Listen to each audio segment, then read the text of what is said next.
Olá, para quem não me conhece, eu sou Fernanda Rondon, psicóloga do Vá com Alma. Hoje eu decidi fazer um vídeo aqui do lado de fora, que acho que também faz parte de um processo importante, né? Quando a gente faz vídeos em lugares mais abertos, faz com que a gente fique até um pouco mais relaxado aqui para falar. Eu queria falar hoje com você que talvez nunca tenha feito terapia, ou então que conhece alguém que nunca fez terapia, mas que gostaria de fazer, mas que de alguma maneira se sente com medo de dar o primeiro passo. E isso também faz parte do processo, inclusive terapêutico, né? Dos questionamentos que antecedem, inclusive, o primeiro passo de entrar dentro de uma sala e conversar com um psicólogo, então com um terapeuta. Quando a gente pensa nessa para quem nunca fez a terapia, né, é uma coisa muito complicada porque tem gente que ainda fala, inclusive para mim, quando eu sou apresentada a pessoas, e aí eu acabo falando que eu sou psicóloga, que costuma falar assim, eu gostaria muito de fazer terapia, mas quando eu começo a pensar sobre, então quando eu converso com algumas pessoas, o pessoal fica falando, mas você não é maluco? Mas você não tem depressão? Por que você vai querer procurar a terapia, né? Isso também faz parte da sociedade, né? A gente ainda acha que quem faz terapia é só para quem está com algum tipo de problema, algum tipo de questão extremamente absurda, com algum tipo de doença, de fato, no caso, como a depressão e assim por diante, sendo que não é bem assim. E também é muito complicado porque assim, no setting terapêutico, é completamente diferente quando você está com um profissional, quando você está com uma pessoa que se preparou durante anos para ficar de frente para você e poder te atender. É completamente diferente de quando você está, por exemplo, com um seu colega de trabalho, quando você está com um amigo seu muito próximo, ou então quando você está com alguém da sua família.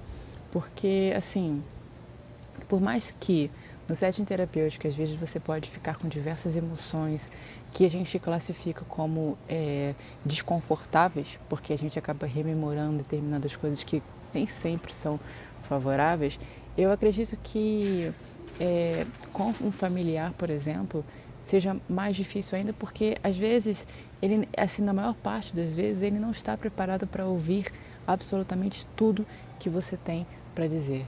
Ele pode magoar você, ele pode fazer com que você se sinta culpado por sentir determinada coisa, você se sinta envergonhado, que você fica com raiva até mesmo de você estar sentindo e ou de ter compartilhado com aquele familiar.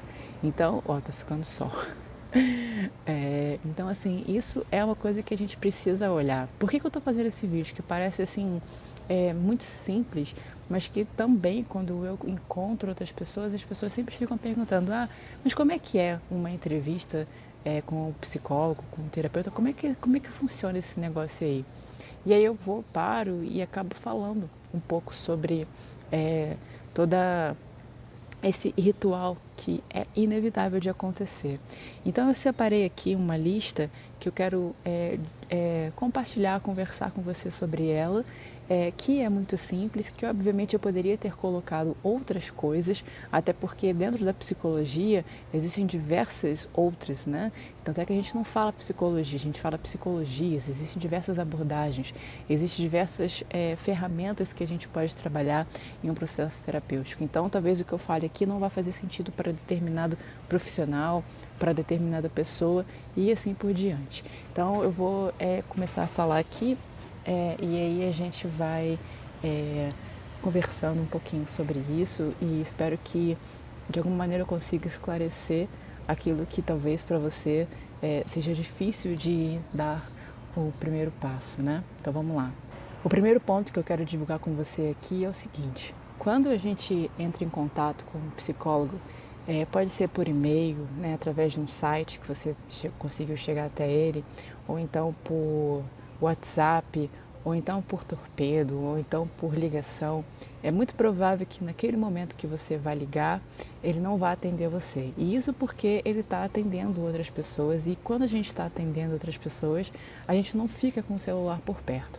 Existem alguns profissionais que trabalham em clínicas, então que pode, no site dele pode ter um telefone que uma secretária vai atender e vai fazer todo o processo. Mas na maioria das vezes isso não acontece.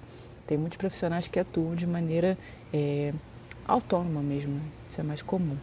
Então, assim, quando você faz a ligação para o psicólogo, é bem provável que ele não vai atender, então ele vai responder você, seja pelo caminho que for, né? Como eu tinha comentado anteriormente, por WhatsApp, ou então por ligação, por e-mail, vai depender de como é que foi o seu contato e também vai depender de como é que ele atua, como é que ele prefere atuar, que muitas das vezes é ligando. E aí ele vai dizer para você qual é o melhor horário para ele te retornar e aí vocês vão começar a conversar. Existem alguns profissionais que eu, por exemplo, quando eu pego um contato novo e eu quero conversar com essa pessoa, o que eu vou fazer? Eu vou primeiro me apresentar, vou falar a abordagem que eu trabalho, vou tentar entender também qual é o motivo da procura daquela pessoa, tentar entender os melhores horários para ela começar o atendimento e eu também vou dizer os meus horários e aí é o momento que a gente marca a primeira entrevista e a gente vai para o momento presencial. Tem profissionais também que atuam de maneira online. Então, assim, é a mesma coisa. Ele vai combinar como é que ele prefere que você esteja, porque às vezes, quando a gente faz o atendimento online, a gente precisa usar fone de ouvido para que o contato fique melhor, fique mais esclarecido, que todo mundo consiga se ouvir.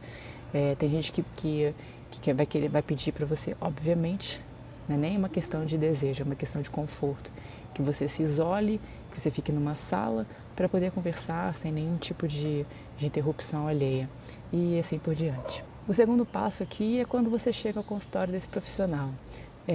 Dependendo de como for, existem profissionais, psicólogos, que se juntam a outros psicólogos, a outros terapeutas ou então a outros tipos de especialidade, outros tipos de trabalho. E costuma-se ter uma secretária ou então uma recepcionista para receber as pessoas. E existem outros profissionais que, como eu disse, que trabalham sozinhos.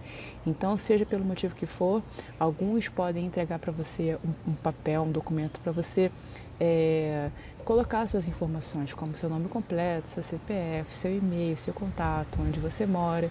Talvez pode coletar quais são os seus horários disponíveis ou então a secretária que pode entregar isso. Tem gente que não trabalha dessa maneira, tem gente que vai colocar você para dentro da sala e aí vocês juntos vão poder criar, ele vai coletar essas informações de você. Então, assim, é basicamente como um médico, por exemplo, que quando recebe você, tem uma secretária, tem uma recepcionista que vai coletar algumas informações ou então que o próprio médico vai coletar as informações sobre a sua vida, que é o que a gente costuma chamar que é a anamnese. Uma terceira questão aqui é o tempo.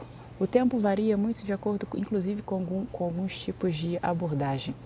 Na psicanálise, por exemplo, pode haver uma interrupção que talvez tenha durado cerca de 20 minutos e isso acontece muito. E aí já é uma coisa que é voltada para a psicanálise. A maioria dos profissionais atendem por cerca de 50 minutos, tá?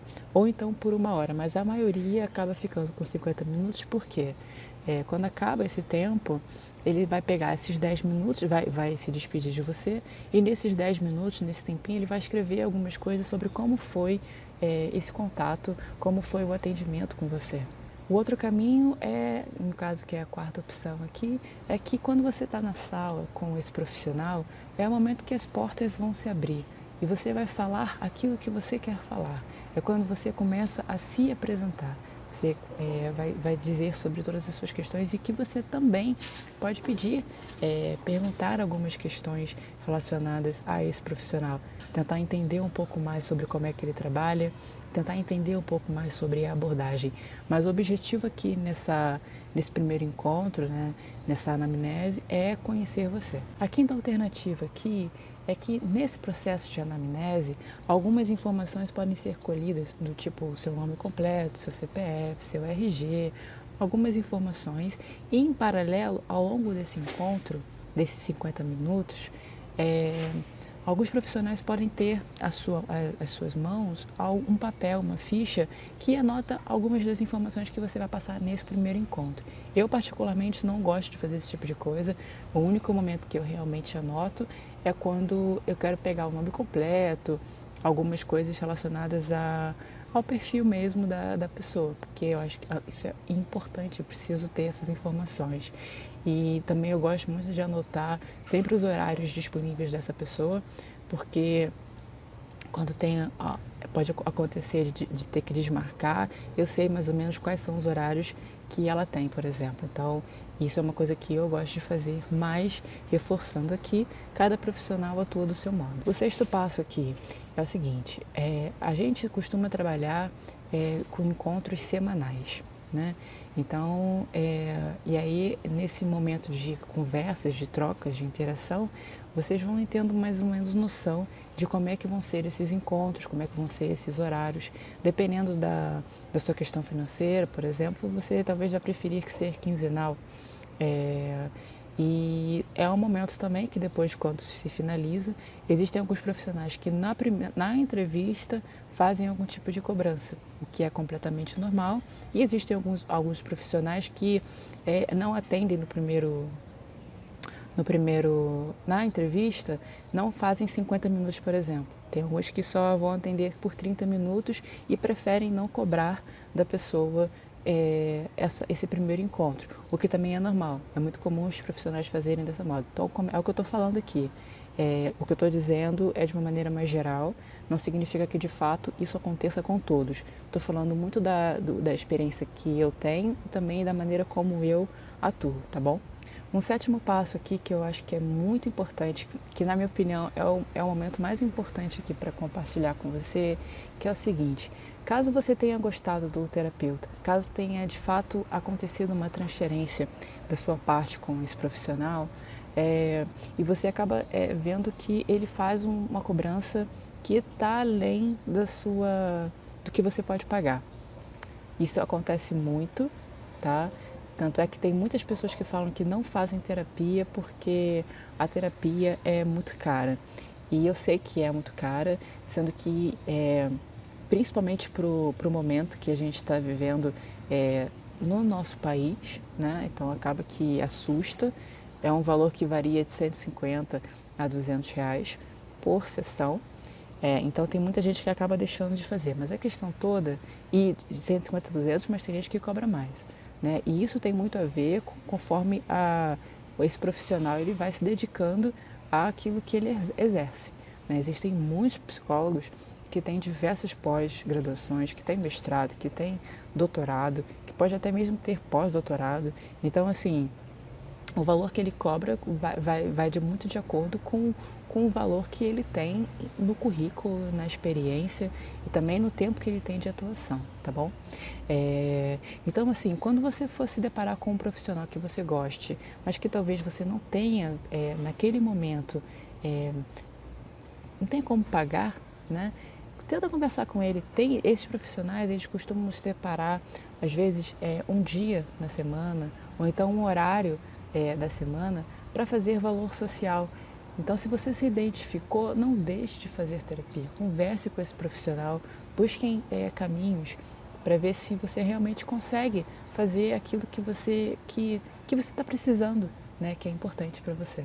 Um outro caminho aqui que eu acho que é muito importante também dizer é que nunca é tão assustador quanto você acha.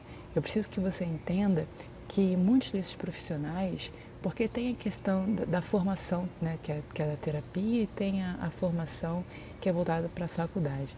Então, assim, tem muitos profissionais que estão nesse tipo de serviço há anos, que se prepararam por anos para poder atender você. Então, assim, eles entendem, eles sabem, eles a todo momento estão recebendo pessoas que também nunca fizeram terapia. Então, assim, o manejo com esses clientes, com esses pacientes, com essas vidas, com essas histórias de vida, eles estão preparados para isso. A gente está preparado para receber e para fazer com que o processo não seja dessa maneira que todo mundo costuma ter, de medo, de desconforto. O nono caminho aqui para você, eu queria também que você refletisse, é que muitas pessoas que eu, conforme eu vou conversando, dizem que já foram em diversos psicólogos, ou então que teve um primeiro atendimento e que detestou a terapia. E essas pessoas acabaram projetando, acabaram colocando a culpa naquele profissional. E aí essas pessoas deixaram de procurar a terapia, deixaram de procurar, de buscar por outros profissionais. Então, o que eu queria pedir aqui para você é que quando você se deparar, se você já teve essa experiência negativa com um profissional e você quer fazer terapia, você acredita que é importante para você, não desista de buscar por outros profissionais, porque não importa o quão investido você esteja na terapia, ou então quão bom seja aquele profissional, quão bom tem essa pessoa, esse profissional tem um currículo, se não houver transferência, inclusive até mesmo de ambos os lados, o processo terapêutico não vai acontecer. Então, eu quis compartilhar com você esse vídeo para fazer com que você reflita um pouco sobre esse momento e saiba que quando você está nessa entrevista, nesse primeiro encontro, não é só você que precisa permitir, que vai falar sobre você. Você também pode tentar conhecer aquele profissional. É uma entrevista mútua e você perceber, tentar ver quais são os pontos que você acha que são importantes para você de conseguir estabelecer um relacionamento profissional, terapêutico com aquela pessoa, levar talvez algumas das suas próprias dificuldades em se expor, em falar sobre você e as coisas começam a caminhar para uma segunda sessão, para uma terceira sessão e assim por diante. Espero que você tenha gostado, espero que de alguma maneira eu tenha conseguido esclarecer algumas das questões que costumam realmente assustar e incomodar e trazer muito desconforto para as pessoas. Um abraço e até a próxima.